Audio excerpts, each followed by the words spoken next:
Swim check 1, 2. Bike check 1, 2. Run check 1, 2. I think we're ready. Let's try this. Welcome to the Try Beginner's Luck podcast, a podcast where we explore the sport of triathlon from a variety of perspectives to help beginner triathletes on their journey. I am your host, Mashonda Shines. Well, welcome to another edition of Try Beginner's Luck. I am so excited to have today's guest on. This gentleman is an extraordinary individual. He's an extraordinary race director. He's an extraordinary husband, father, friend, and most certainly employer. I just want to let you guys know that if you have not raced in one of his races, you are missing out. It is one of the most invigorating experiences, and you have fun, and it's truly a family atmosphere when you race with Kinetic Multisports. And today I have the honor and the pleasure of interviewing none other than Mr. Greg Hawkins. Welcome, Greg. Welcome. Thank you, Mashonda. I appreciate you having me on. Wow, I know I say this, and you probably hear this on mostly all of them, but I am truly just so excited to have you. I have been racing with Kinetic Multisports. Well, excuse me, not on the team. Let me be clear, because they do have a racing team. But I have been racing with the organization since it was the Virginia, Maryland multi-series, right? Triathlon series. Yeah, Virginia, Maryland Triathlon series. Yep. Yeah, and then I think 2 years ago, it changed to Kinetic Multisports, right? Indeed. So let's talk about that, because Kinetic Multisport has a very significant name that kind of relates to your background. So what made you change from Virginia, Maryland Triathlon Series to Kinetic Multisport? It was twofold. The first was, we bought Piranha Sports. Neil Semmel was retiring. And so he asked if I wanted to buy his business. And I said, no, at first. And then, like a week later, I called him back and I was like, hey, is this still an option? And it was. And so we absorbed 9 of his races into our series. But since he had races in Pennsylvania, Delaware, New Jersey, in addition to our existing portfolio in Virginia, Maryland, I was like, well, this is a great time to rebrand. It gave me an opportunity to, be a non-geospecific race company. So that way, if an opportunity did come up outside of our core market, we could go after it and not have to say, oh yeah, here's the race in Pennsylvania produced by the Virginia, Maryland Triathlon Series. It just didn't make any sense. So we needed to rebrand when we made that acquisition. So yeah, good times. It's expensive. I don't recommend it. Listen, anytime you rebrand, it's money involved. And it's like, that's why people like to keep everything the same and do the market research ahead of time so that they have everything that they need and not have to spend that additional money. But I will say, I'm a fan of Kinetic Multisports' new color, the logo. It's fun. They're my colors. So I am a huge fan. So thank you for spending the extra money, even if it's just for me. You're welcome. Right? You're welcome. It's all about the one. It's all about the one. But tell me about the Kinetic name and why you chose Kinetic, because people need to know how brilliant you are. And I want them to know where this kinetic energy and Kinetic Multisports comes from. Yeah, so I was a chemist, a medicinal chemist in a former life. I worked in a lab for 7 years, and just being around chemistry and science, it was pretty awesome. And then, one fateful day in 2004, I made the decision to strike out on my own, and we put on our first race in 2005. And that was, the original LLC was Kinetic Endeavors, just, kinetic being the energy of motion. And I feel like our sport embodies that. People never stop. You just got to keep moving. I'm a bit wiggly myself, so I don't sit still very well. And so Kinetic Multisports was born. And that is true. When you see Greg at an event, he is always moving around, always looking to help people, always just moving. And I think that's such a good part, because you definitely embody the energy that you put out and that people receive from your races.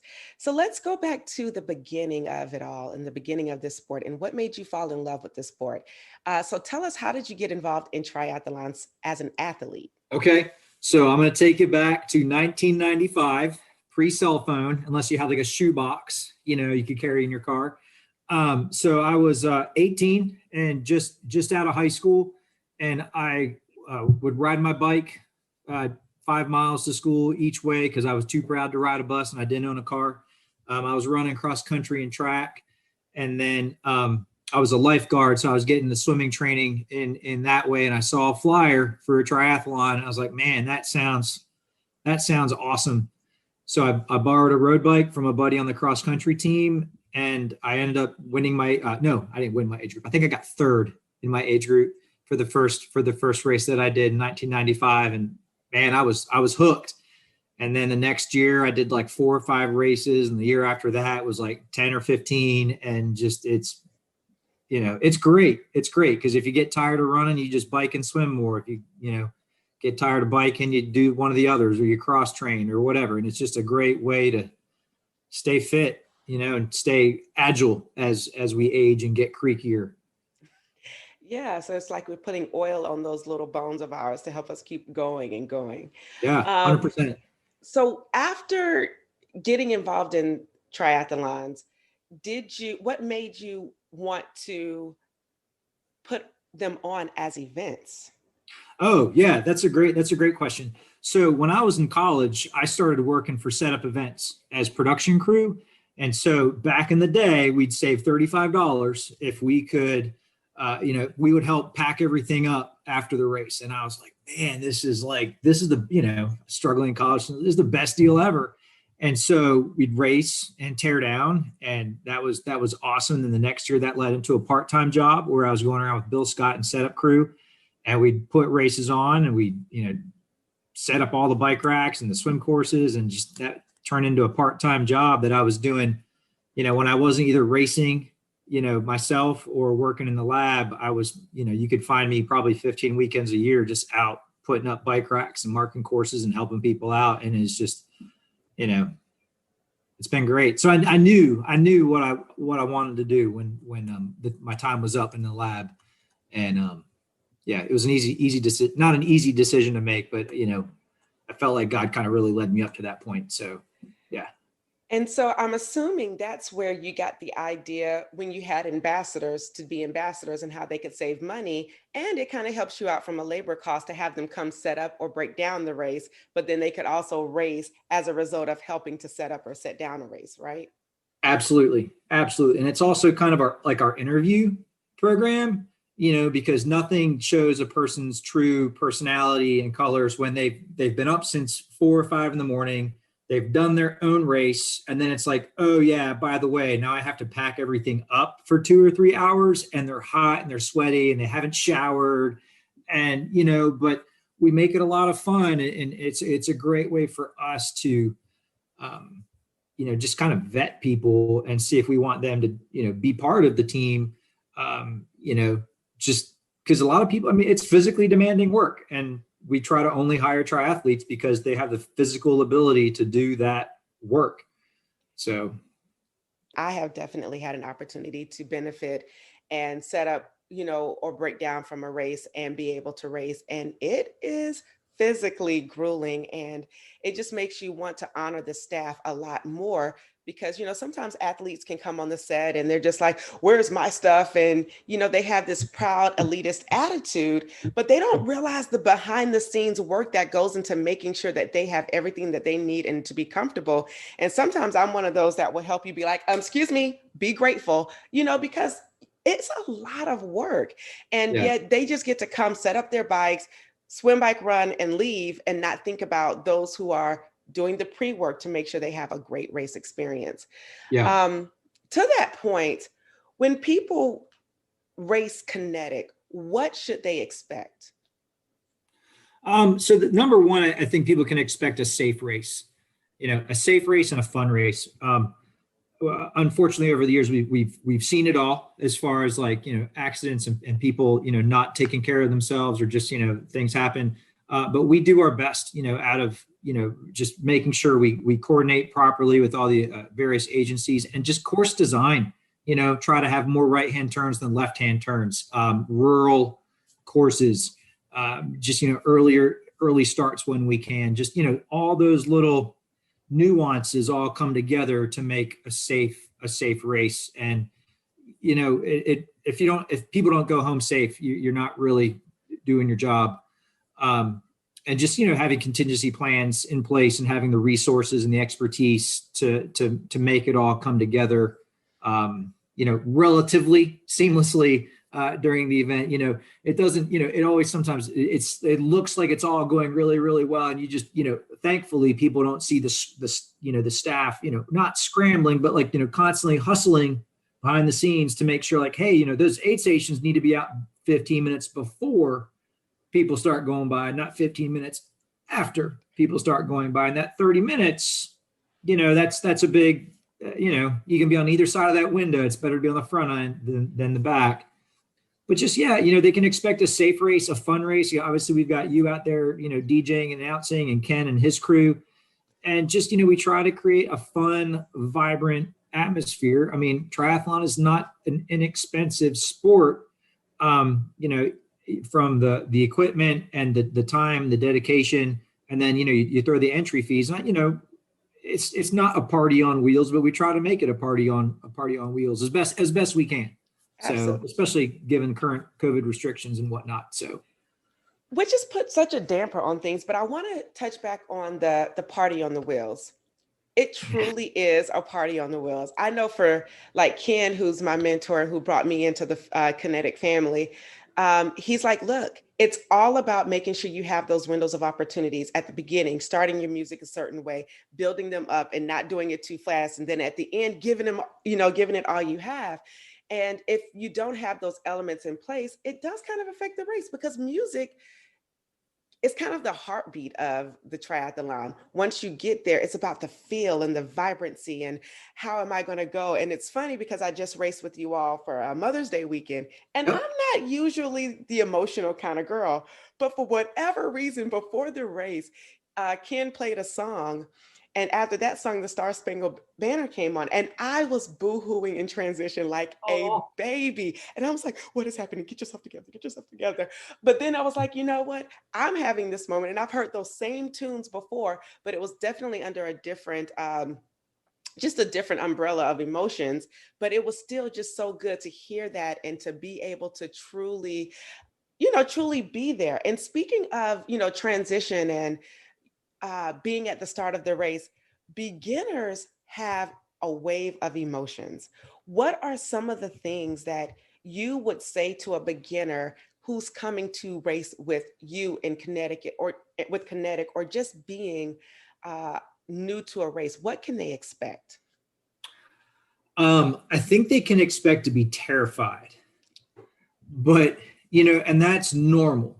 Okay. I mean, anything new and different and challenging, it probably should scare you a little bit, but you really need to lean into that, and this is where people can lean into something and, really push themselves and know that there's rails around them and there's people around them to help them through. It's like, they got to do the work. Don't get me wrong. Like, don't come out there and not know how to swim and then be like, save me. Like, no, like, go to the pool, get a swim lesson, something.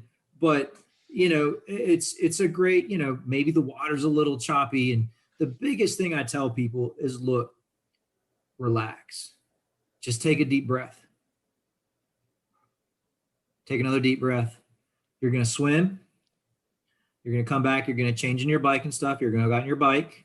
You're going to come back and change in your running stuff. You're going to go out and run. That's it. Like, you've done all these things before. It's not, we're not launching rockets here. Just, put one foot in front of the other. Maybe you take a little longer. Don't put all this pressure on yourself. Just have a good time. Ask questions. Be smart about it. Breathe, and you'll get to the finish line eventually, one foot in front, one foot after the other.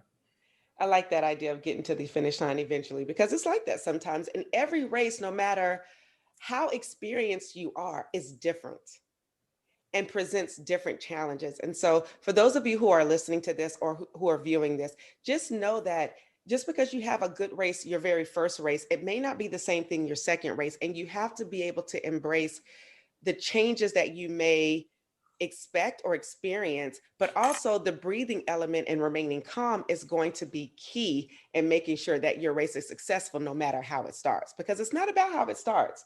It's all about the finish. Yep. That's it. But let me Agreed. ask you this. I talked about me having a crying moment in transition, and I just want to know, the viewers and listeners want to know, have you ever cried before a race? When I've raced or like race directing before Oh, or see, after or this is during. good. Okay. So we'll ask first as an athlete. I don't know that I've cried, but I've definitely kind of gotten all like choked up.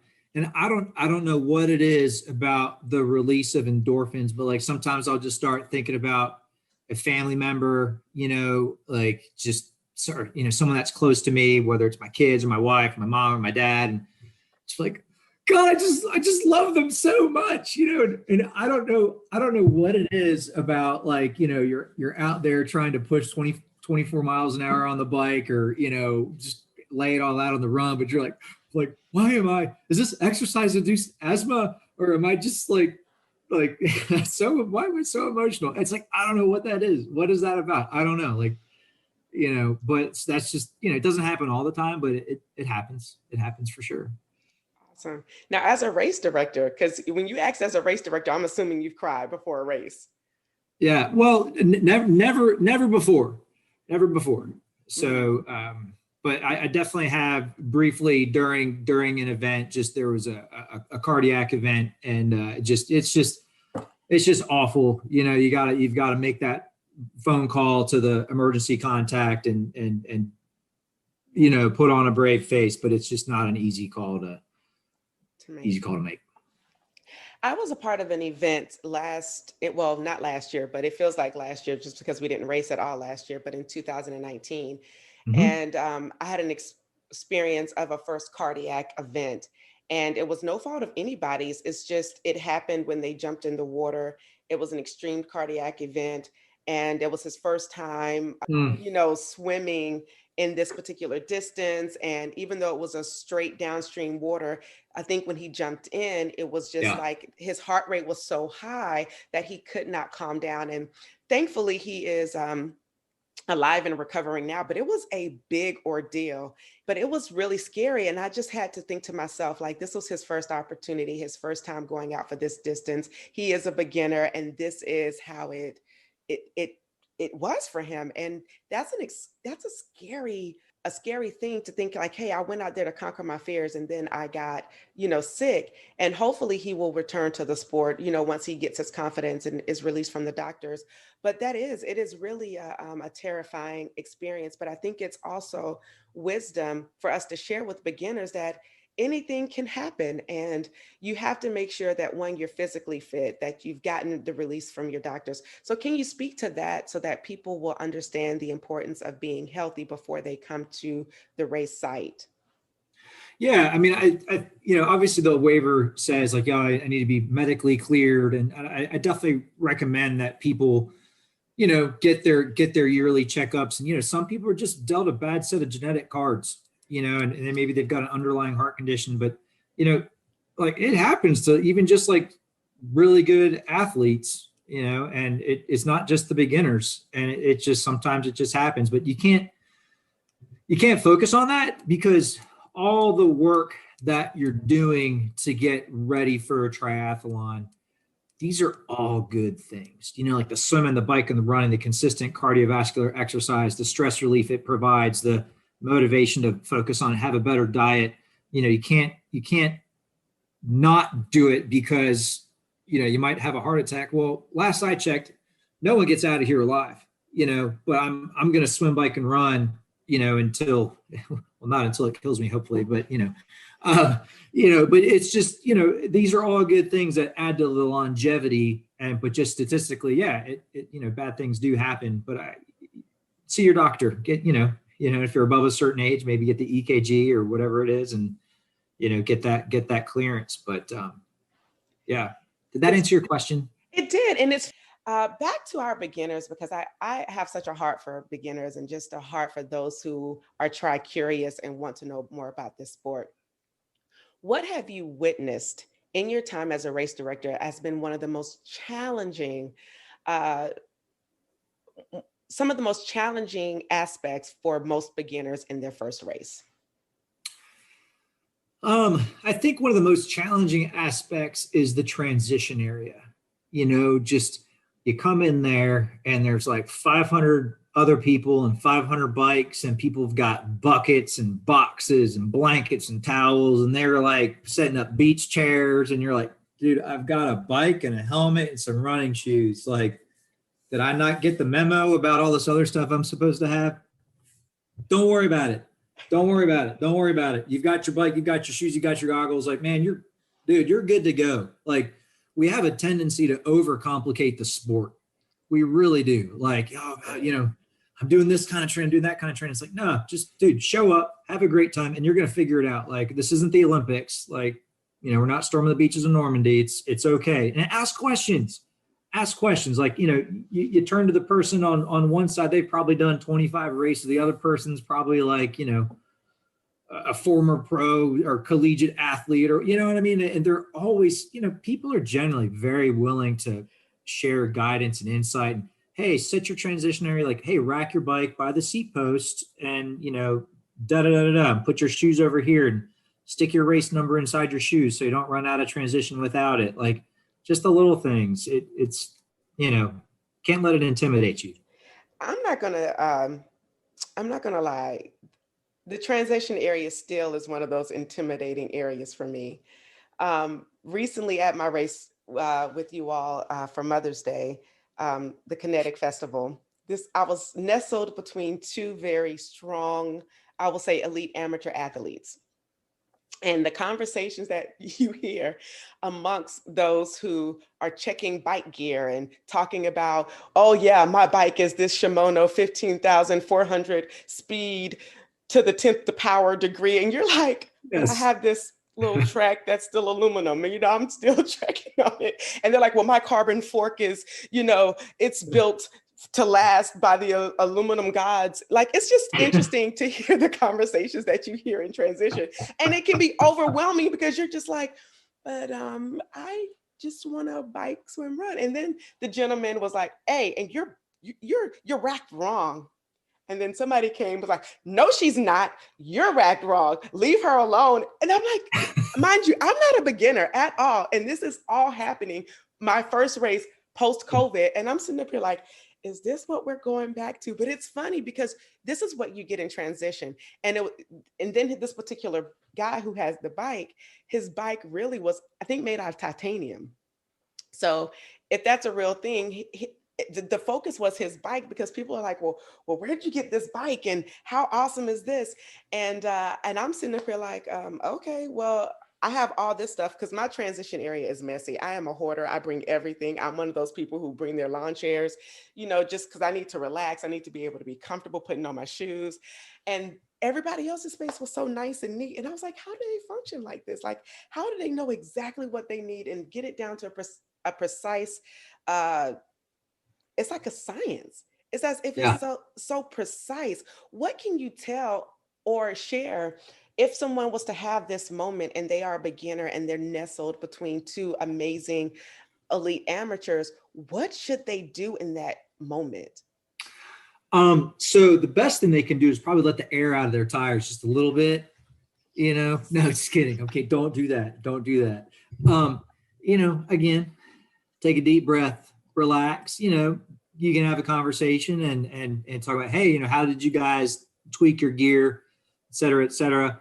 But I mean, I think, just relax. I mean, there's just gonna, you don't need to be intimidated by it. Every master was once a beginner, and everybody starts somewhere. So everybody's welcome at the races. So we don't discriminate on, the first person or the last person to cross the finish line. So, but I think you can just, try your transitions at home once or twice, and then that way, and then just, get the 5-gallon bucket from Home Depot. Like, between that and a backpack, you've got your backpack on, a bucket in one hand, your bike in the other.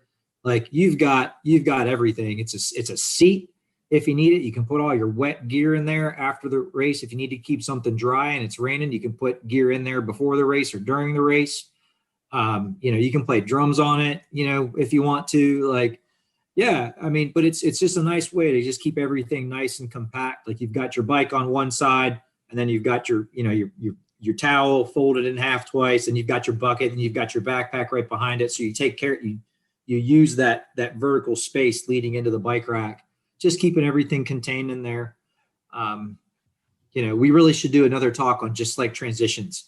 Oh, for sure. I'm glad that you're inviting yourself back, because I will have you back to talk about transitions. So we're marking this down. We will do another talk about transitions. But you mentioned something about not discriminating against the first or the last. And I have to admit, my first long course race, I was one of the last. I thought I was the last, but then somebody came behind me and I was so grateful. I was like, I was not the last person. But I do this sport because I love it. It keeps me active. It keeps me fit.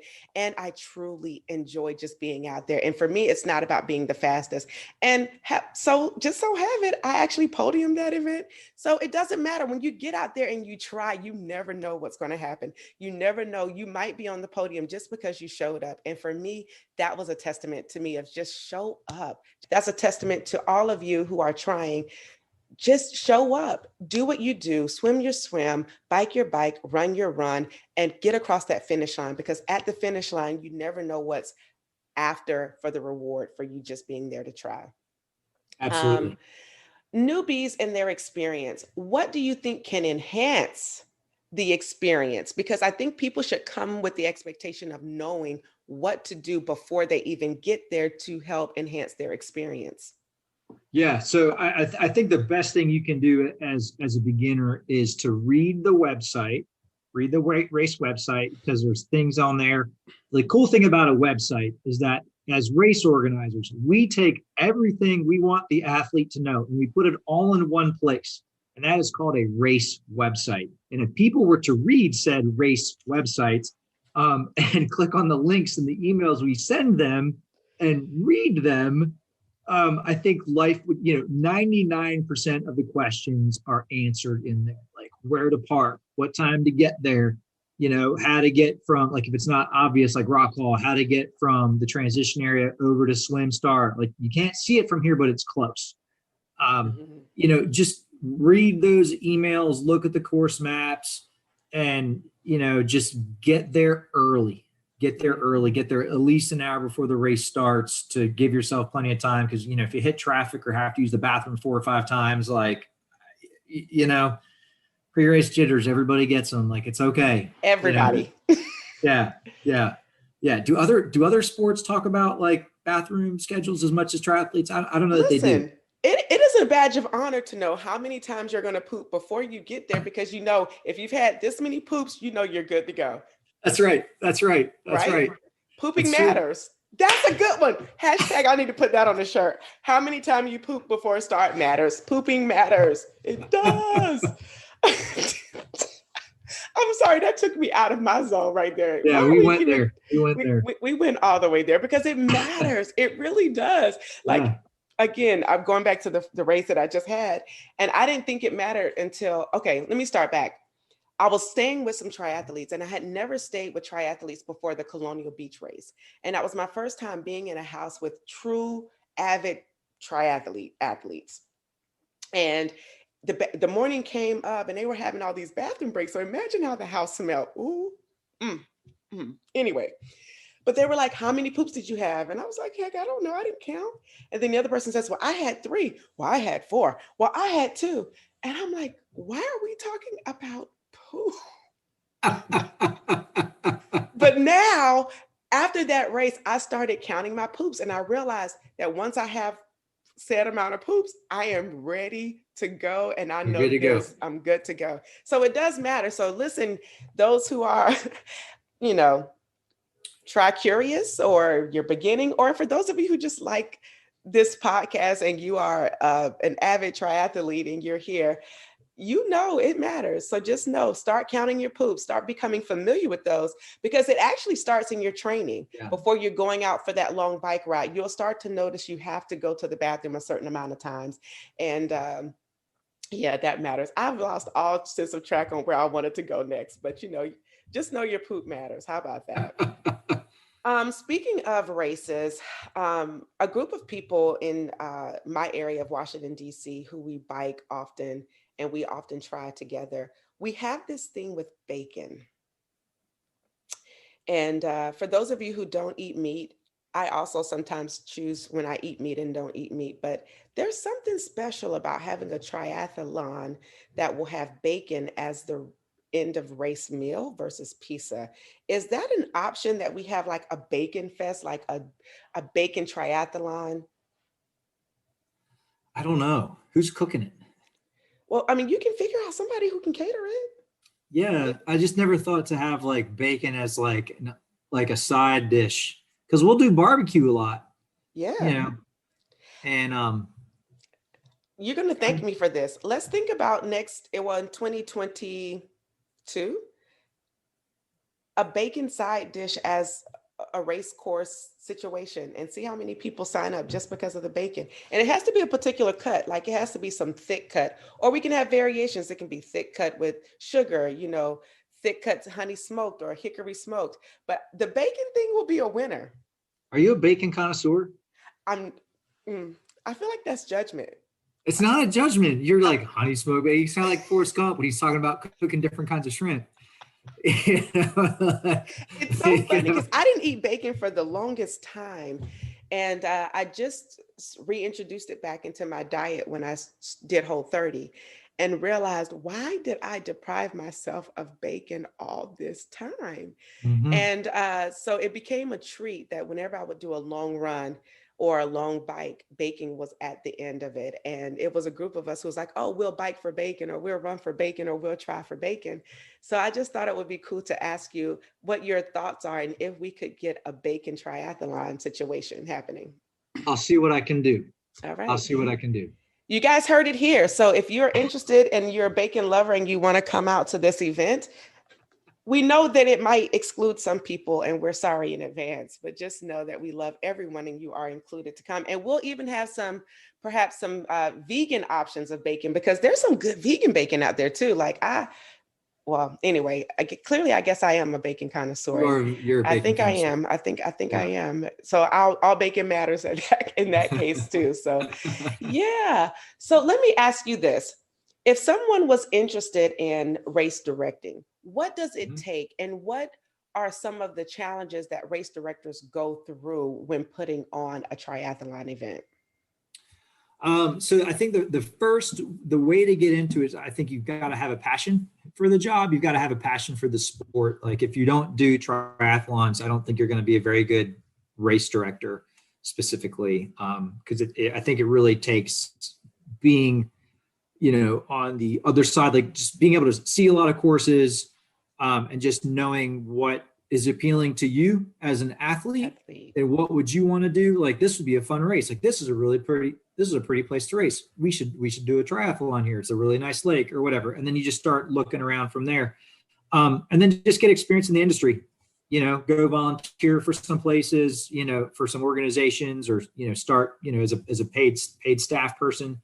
That'd be a good way to get into it. There's not a lot of us around. It's kind of a small fraternity of race directors. You've got to really enjoy permitting. The permitting process is, it's a kick in the teeth, especially this year. But you got to be good with people. You've got to be good with people. Being able to, go into new places and win hearts and minds of the community and maintain those relationships for years. Because it's hard to get a race going and it's very easy to lose.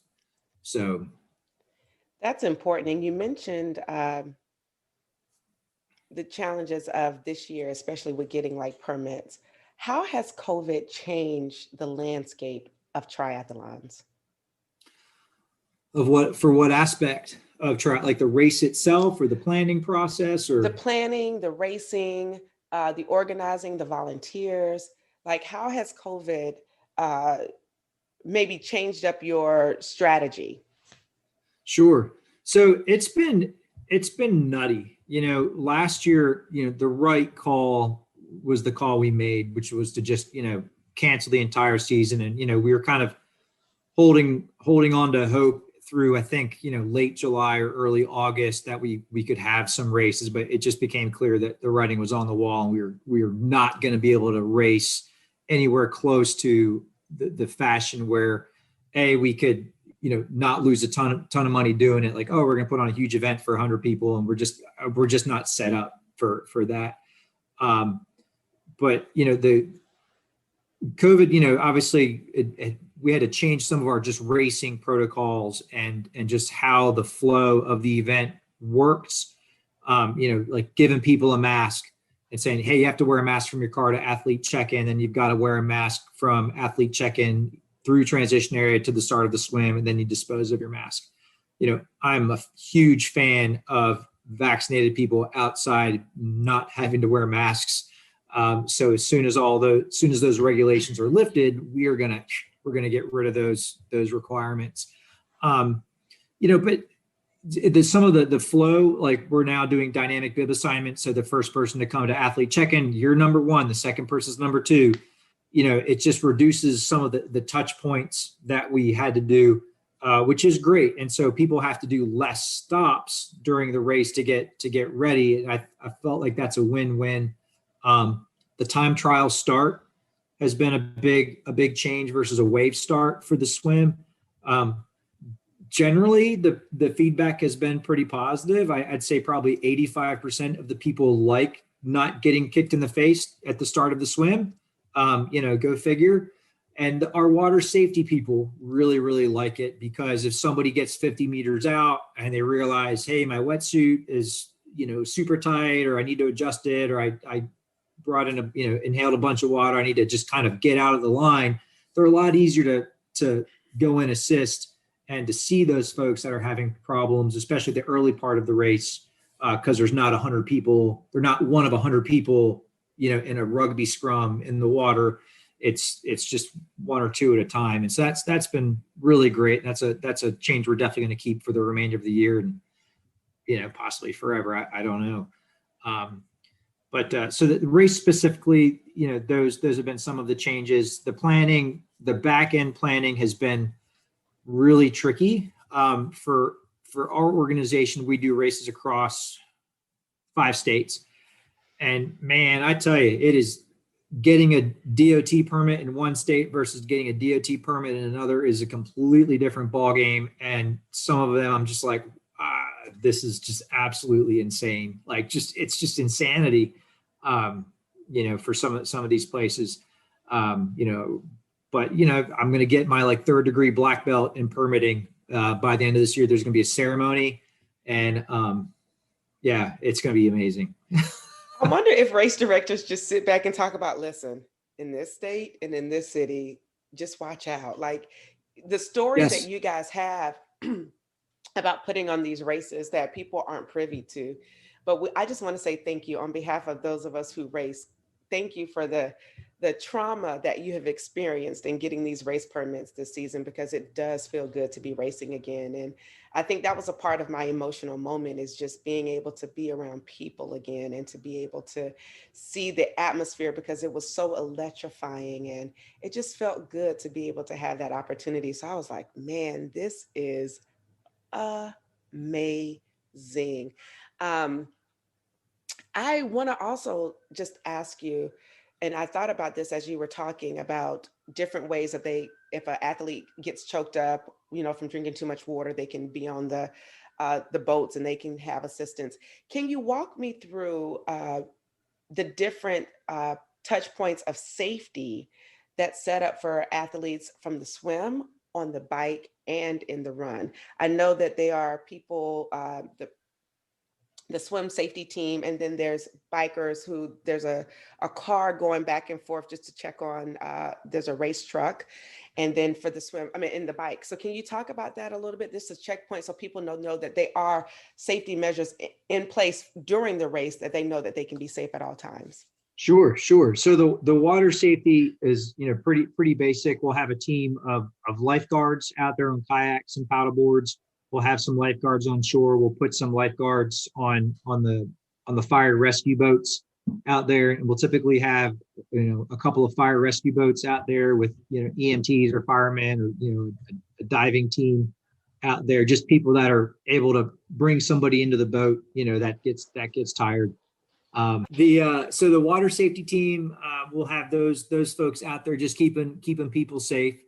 And then on the bike course, we'll have law enforcement at all the intersections where you're turning left across traffic or going through a stop sign, and we want to make sure that athletes are safe as they go through. And it's a race, so that they pay to have the right of way during that event through those intersections. And then we'll have like motorcycle crews out there. They're driving around looking for problems, mechanical or medical, and then they can call it in. Some races will have ham radio guys out there at various intersections, just kind of keeping tabs on things. We'll have an ambulance stationed out at the park at the swim, and then generally another one that's got access to the bike course. Mm-hmm. And then we'll have bike mechanics or our staff riding around fixing flat tires and bringing people back. And then the run course is we'll have aid stations with water and Gatorade every mile and a half, ice and other things. And then just have people on mountain bikes out there just kind of cruising, looking for problems, and race truck is out there looking for people that bit off more than they could chew, and maybe need a ride back. And it happens cramping up or whatever, and happens to the best of us. Absolutely. So. Absolutely. At the beginning of the race, there are some people walking around that can look scary and intimidating, and they have like a pen and pad in their hand, and they are writing down certain things. And as an announcer on the back end of it, they come to us and they report certain issues that are happening. Yeah. But can you talk about those pretty scary people who can kind of affect your race, perhaps? Yeah. So those will be the USAT race officials, and those folks are great. They really are. It can be a thankless job. It really can be, but they are out there because they love the sport. I think I can say with a lot of certainty that most of them, they're not out there on a power trip. They just really want to help educate people first and foremost. Hey, this is, if you have a question on race rules or just etiquette or just like, do I swim first? Just, being another resource for people to ask questions about the event or the sport in general. And then just they're looking for safety issues, like bar end plugs, or just, making sure that, race directors who sanction through USA Triathlon have adequate safety measures in place to host a safe event. And then they're out there to enforce the rules of competitive sport, so I highly recommend folks just read that USA Triathlon's most commonly violated rules. It's a 1 or 2 page document. We've got it linked on our website or the USA Triathlon website.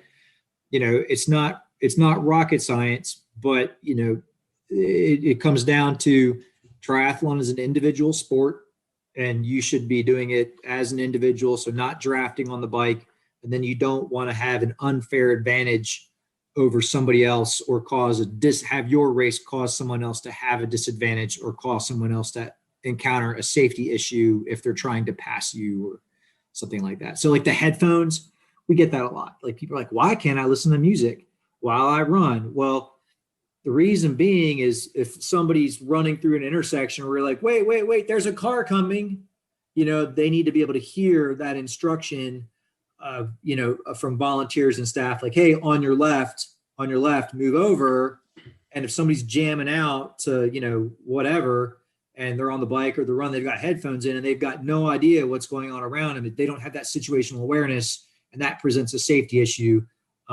It also, people have been shown that you're listening to music and you can push yourself a little harder. So that's an unfair advantage to have. So you can't do that. Sorry, folks. It's back to that music. It makes you go. It gets you that song. You just like bam, bam. And then It could be a bam if you're not paying attention. That's right. That's right. Speaking of USA Triathlon, I think it's important to know that there's a certain card that you have to have when coming up to race day. And people are sometimes often shocked that they have to pay an additional amount for entry to race because they thought that everything was taken care of. Can you talk about the importance of having this card, what it is, and why is it necessary?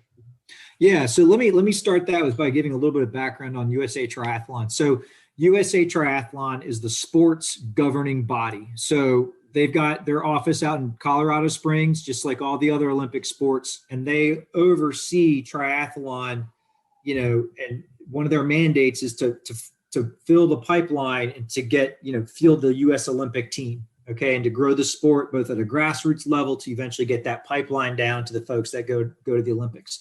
So that's their mandate. And they help promote safe racing. And, part of that is they provide the insurance for the races. So like race insurance, where you've got people doing an outdoor sport, and some would consider it an extreme sport. It's not inexpensive to insure. And so if you are not an annual member as a beginner, it's $15 additional to the entry fee. And that makes you a one-day member of the USA Triathlon, of USA Triathlon. And what that does is that gives, it gives us insurance for you in case you get hurt. And it gives the athlete additional insurance. It gives them a $25,000 excess medical policy. So if somebody gets hurt at a race, and they've got, say, $50,000 in medical bills, I mean, that's a lot. So hopefully it's never that much. But, they've got $25,000 that kicks in after their primary insurance triggers. So if they've got $10,000 of out-of-pocket costs to cover that their insurance didn't cover, now that USA Triathlon medical policy kicks in, and it's insurance, like it's a pain in the butt, but all insurance is kind of a pain in the butt, but it's really helped some people out of some jams. And I'm really glad that USA Triathlon provides that insurance for us, and also part of that $15, it goes to fund, the programs that they fund, like getting new people into the sport, the collegiate NCAA women's racing, that it helps to fund that, all the different initiatives that USA Triathlon does just to keep the sport vibrant and growing. That's where it goes. So can you tell I'm a fan of USA Triathlon? Hey, I'm a fan too. I think they do amazing work and I love what they're doing. So yes, I can tell you're a fan. We're both a fan. Everybody should be a fan of USA Triathlon. They should. They really Everybody should. should be. Yeah, some folks give them a bad rap and they're like, oh, their insurance is too expensive or da-da-da-da-da. And I'm like, dude, do you want to go try to run the Olympic program? Yeah, okay. So just deal with it. And it's great. It's great. That's it. They just got a deal. And if not, goodbye. But guess what? They deal because they want to race. Yep. So who's the winner? I think it's USA Triathlon. That's right. Yeah, yeah.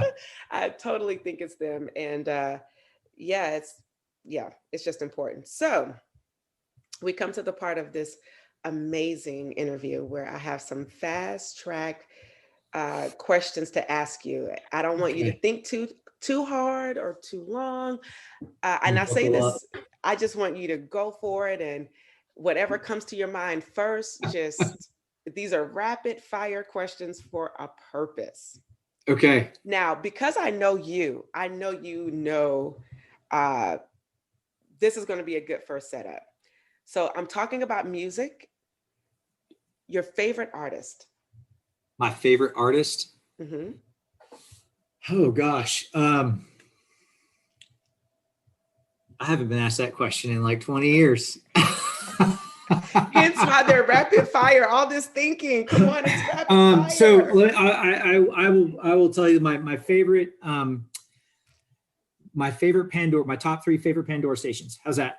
Okay, that's fair. So I like to work listening to either classical music, techno music, like Tool, or like deep, heavy bass rap. And just like, cause I don't listen to the lyrics. I don't listen to the lyrics for any of it. It's just, that bass just keeps thumping. I have my headphones on, I drink a bunch of coffee, and I can just crush permits for 3 or 4 hours, That's it. And just to that point, there is a station where you can only listen to the beats of the songs, like rap beats. Yeah. Really? Yeah. We'll talk offline about it, but Okay. there is, Yeah. because I'm into it. I love classical music. So yeah, anyway, let me get back to my rapid fire. Okay. Sorry. Favorite thing about triathlon overall? Favorite thing is it's such a great workout. It's just so healthy, and the fact that you can swim, you can bike, you can run. It doesn't all have to be on the same day. Like I can get 2 or 3 runs in a week. I can get 1 swim and 1 bike and 1 or 2 weightlifting sessions, and I feel like I can go out any week of the year and do a triathlon. Like I might not be super fast, like I might not be like, at my A race or like at my racing peak, but you can just string it all together. And there's seasons of multisport. Like I've just been running a ton the last 5 or 6 years. Before that, I was biking all the time. And there's just a seasonality to it. And you get stronger on the bike, you get stronger on the run, you add a little muscle, maybe you lean up a little bit. It's just the seasonality of it is great. And it's a sport you can do for a lifetime. It really is. It is. Pee on the bike or get off and pee properly? I would say pee properly. It is, back when I was riding a lot, like, man, like people that just pee on themselves, I'm like, why are you doing that? Like, how much money is there at the end of the race? I mean, peeing in your wetsuit is one thing. Peeing on the bike, that's just nasty. I'm sorry. Well, I'm going to keep going because I don't want you to judge me now.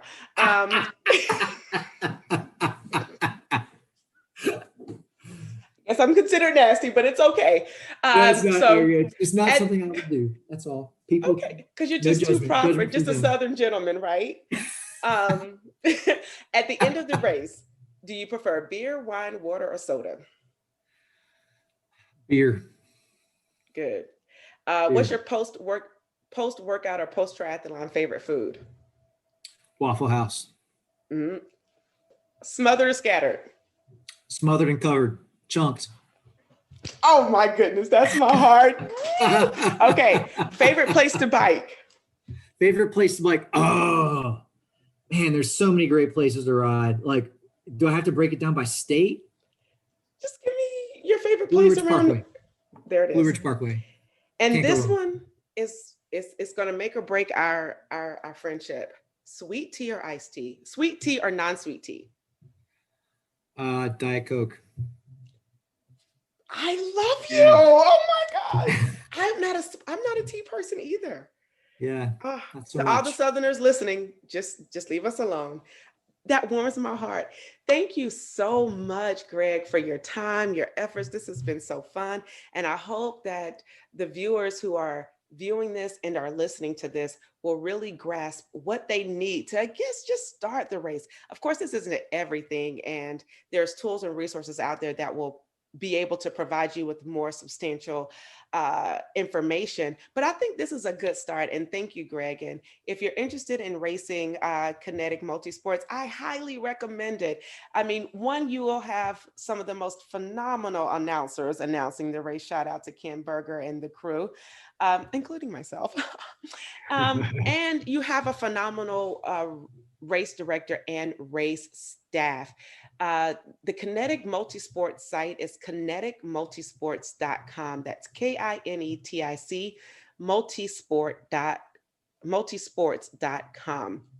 So we'll definitely put that listed.